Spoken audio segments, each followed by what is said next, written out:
Hey Capricorn, I need to share something with you that came through in this reading, and honestly, it gave me chills. Because the energy is so clear and so specific about what's coming for you in February. I pulled cards asking about your romantic energy and what the universe wants you to know about this upcoming month, and what came through is this really powerful story about someone from your past, someone who walked away, or someone where things didn't work out, and they're going to be coming back around. But here's what makes this reading so interesting. The cards are showing me that by the time they show up, ready to try again, or wanting to reconnect, you're going to be in such a different place energetically that what they're offering isn't going to match what you've become. So let's get into what the cards are actually showing, because there's so much guidance here for you about how to navigate this and what the universe is trying to prepare you for right now. The first card I pulled is the Three of Wands. And I want you to really sit with this energy, because this card is all about looking out toward the horizon. It's about having already put things in motion, and now you're waiting to see the results come in. When I see the Three of Wands in a reading about February, especially connected to someone from your past returning, what strikes me is that you're being shown in a position of expansion. You've already moved forward, Capricorn. This isn't about you sitting around hoping someone comes back or wondering what could have been. The Three of Wands is telling me that you've been actively building something new in your life, whether that's your sense of self, your confidence, maybe you've been working on your goals or you've been investing in your own growth. You're standing at this vantage point where you can see possibility ahead of you, and the energy of this card is so much about independence and self-sufficiency. What I find really beautiful about this card showing up first is that it's setting the tone for the entire reading. It's saying that when this person comes back, when they reach out, or when they try to re-enter your life, they're not going to be walking into the same situation they left. They're going to be encountering a version of you who has already started sailing toward new horizons. The Three of Wands often shows up when we've done the hard work of letting go, and now we're focused on what's next rather than what was. So right from the start, the universe is showing me that your power in February isn't going to come from whether or not this person wants you back. It's going to come from the fact that you've already chosen yourself and you're already headed somewhere they're not part of. Now, the High Priestess comes through, and this card is absolutely fascinating in this context because she represents intuition, inner knowing, and secrets that are beneath the surface. When the High Priestess appears in a reading about someone returning from your past, what she's often indicating is that you're going to know something before it happens. You might start feeling this shift energetically before this person actually reaches out. You might have dreams about them, or just this intuitive sense that they're thinking about you or that something is coming. But here's what's really important about the High Priestess. She's not a card of action. She's a card of wisdom and discernment. She sits between two pillars, one light and one dark, and she understands that there's always more to a situation than what appears on the surface. So when this person does come back around, the High Priestess is your reminder to trust what you know deep down, rather than getting swept up in what they're saying or the emotions of the moment. This card suggests to me that you're going to be able to see through any performance or any attempt to win you back with words, because you've developed this deeper level of perception. The High Priestess knows that someone can say all the right things, but their true intentions live at a deeper level. She's encouraging you to check in with your inner voice, that quiet knowing that doesn't need explanations or justifications.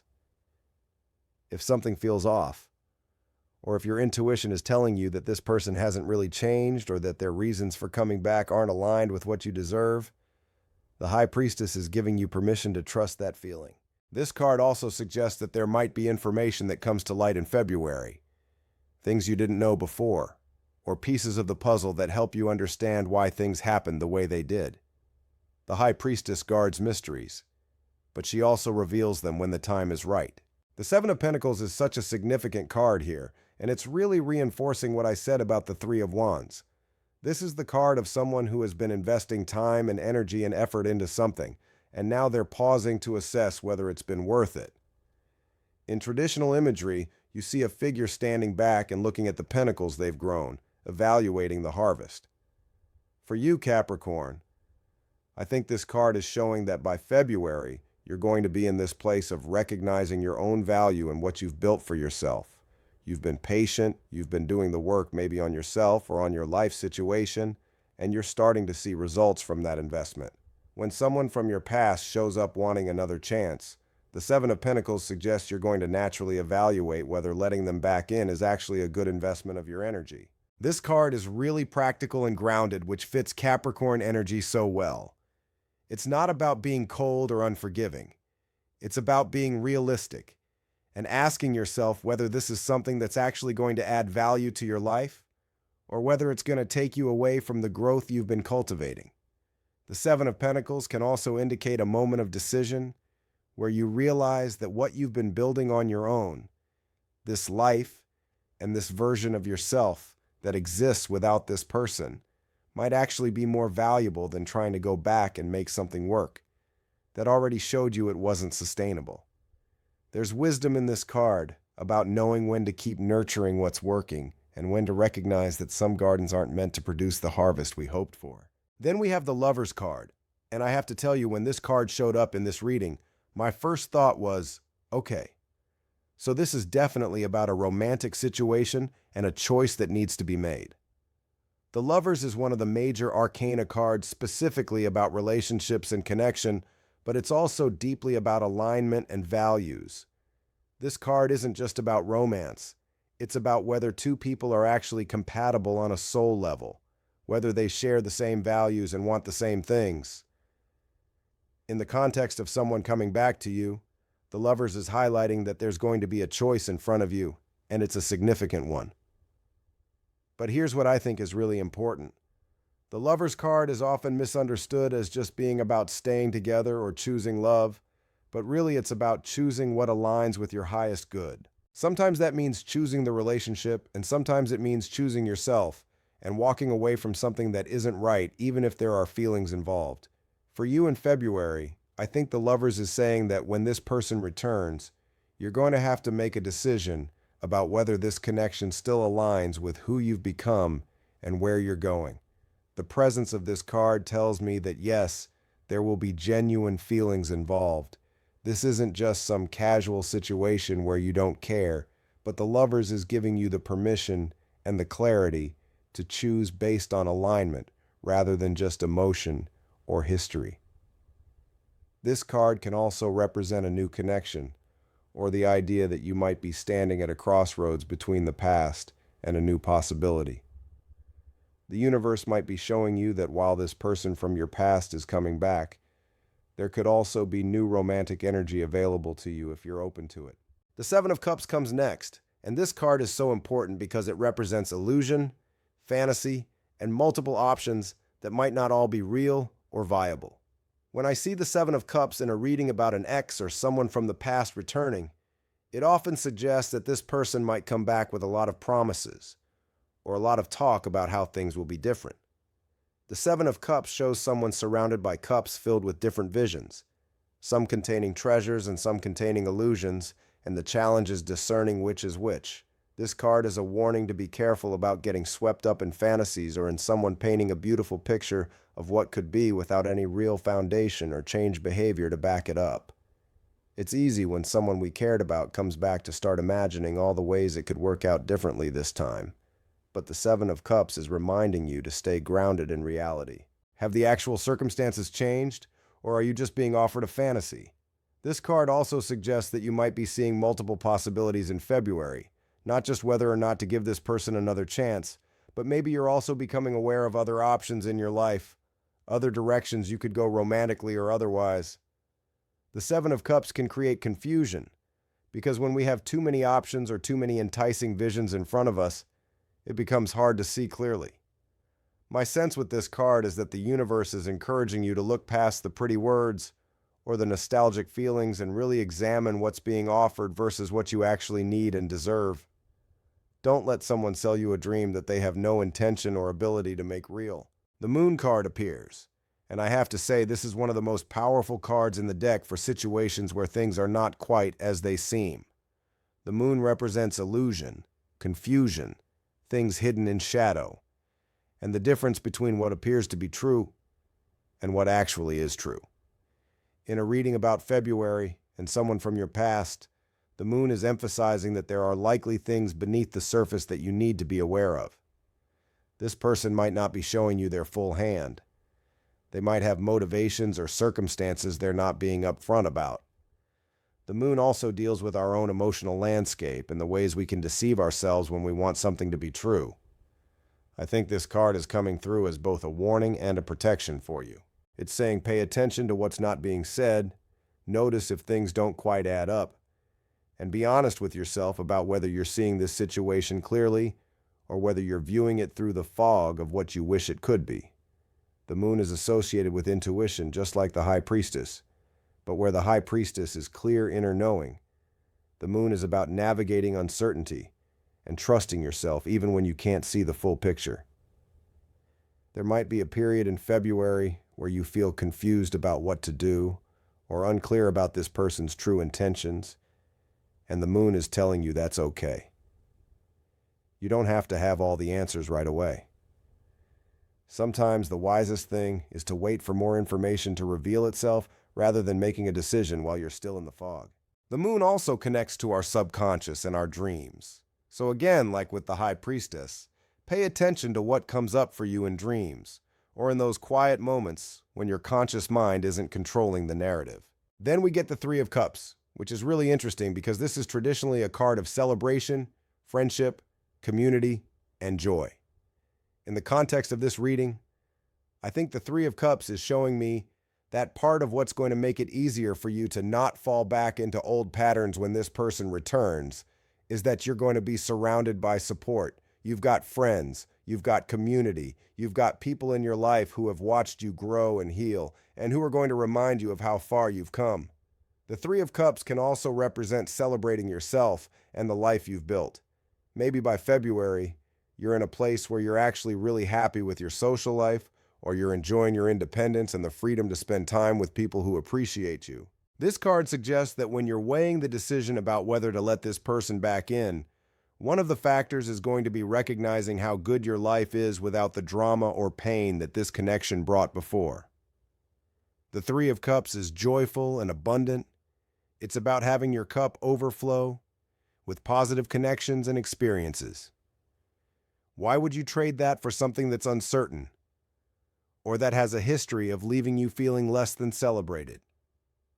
I also think this card might be hinting that your friends are going to have opinions about this person coming back, and while ultimately the choice is yours, it could be valuable to listen to the people who love you and who have an outside perspective on whether this is truly in your best interest.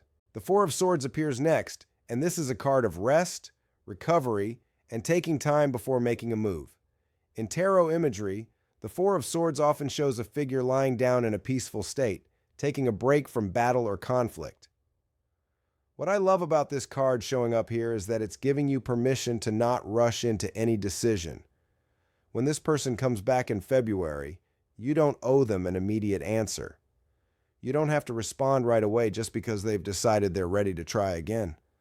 The Four of Swords is saying, take your time, give yourself space to think clearly, and don't let anyone pressure you into a choice before you're ready. This card can also indicate that you might need to step back emotionally to protect your peace. If engaging with this person is bringing up a lot of old feelings or causing you stress, the Four of Swords is your reminder that your mental and emotional health comes first. It's okay to create distance while you figure out what you want. This card also suggests that you've been through a period of healing or recovery, maybe after this relationship ended, or after whatever happened between you, and you've found some peace. The Four of Swords is cautioning you to consider whether reopening this door is going to disturb the peace you've worked hard to create. Sometimes the kindest thing we can do for ourselves is protect the calm we've cultivated rather than inviting chaos back in just because it's familiar or because someone else has decided they want another chance. The Fool shows up, and this card absolutely fascinates me in this position because the Fool is about new beginnings, taking leaps of faith and starting fresh journeys. The Fool is the first card in the major arcana, numbered 0, and represents infinite potential and the excitement of stepping into the unknown. In the context of this reading about someone from your past returning, I think the Fool is actually pointing you toward the future rather than the past. While this person is looking backward, trying to restart something that already ended, you're being called forward into something new. The Fool doesn't carry baggage from previous experiences. They approach life with openness and optimism. This card might be suggesting that February could actually be the beginning of a completely new chapter for you, one that doesn't include this person from your past. The Fool is fearless and trusting, willing to take risks. And I think the message here is that you're ready for a new adventure. You've learned from what happened before, you've grown, and now you're standing at the edge of something different. The Fool can also indicate that you might be feeling spontaneous or wanting to try new things, meet new people, or explore parts of yourself that you couldn't when you were in that previous dynamic. There's such beautiful energy of liberation in this card. While someone from your past is trying to pull you backward, the Fool is showing you that the most exciting possibilities lie ahead of you in directions you haven't even explored yet. Finally, we have the King of Wands, and this card is absolutely perfect as the final message because the King of Wands represents confidence, leadership, charisma, and someone who knows their worth. This is a person who takes charge of their life and doesn't settle for less than they deserve. The King of Wands is passionate and bold, but also wise from experience. In this reading, I believe the King of Wands is representing you, Capricorn, and the energy you're stepping into. By the time this person from your past shows up wanting another chance, you're going to be embodying King of Wands energy. You're going to be so secure in yourself, so clear about what you want and what you won't tolerate, that their arrival isn't going to shake your foundation. The King of Wands doesn't beg or chase. They don't compromise their standards, and they certainly don't go backward when they're building something forward. This card suggests that you're going to handle the situation with maturity and strength. You might even feel compassion for this person and where they're at, but compassion doesn't mean you have to sacrifice your own growth or your own path. The King of Wands is also a reminder of your own magnetism and power. You don't need validation from someone who already had their chance with you. You're magnetic enough that new opportunities and new connections are going to be drawn to you naturally. This card is really the universe saying you've got this. You're strong enough to make the choice that's right for you. And you're ready to lead your own life in the direction you choose rather than letting someone else's return dictate your path. So, Capricorn, when I look at all these cards together, here's what I'm seeing for you in February. Someone from your past is going to come back around, and yes, they might be sorry. They might want another chance. They might even say all the things you wish they'd said before. But the reading is showing me that by the time they show up, you're going to be in such a different place. You've been building something on your own. You've been growing and investing in yourself. And you found a level of peace and clarity that you didn't have before. The cards are warning you to be careful about illusions and pretty words that aren't backed up by real change. They're encouraging you to trust your intuition because you're going to know whether this is right or not, even if part of you wants it to work out. You've got support around you from friends and community who want to see you happy and protected. And ultimately, the message is that you have a choice here, but that choice isn't just between saying yes or no to this person. It's a choice between staying stuck in a pattern that already proved it wasn't sustainable or stepping forward into new territory that holds so much potential for you. The energy of the Fool and the King of Wands together is so powerful because it's saying, you're ready for something new, and you're strong enough to choose it. You don't have to go backward just because someone else has finally caught up to realizing what they lost. By February, you might find that what they're offering just doesn't match the vision you have for yourself anymore. And that's not cruel. That's growth. That's you honoring the journey you've been on and choosing to keep moving forward rather than retracing steps you've already taken. Trust yourself. Trust what you've built. And know that the right choice is going to be clear when the moment comes.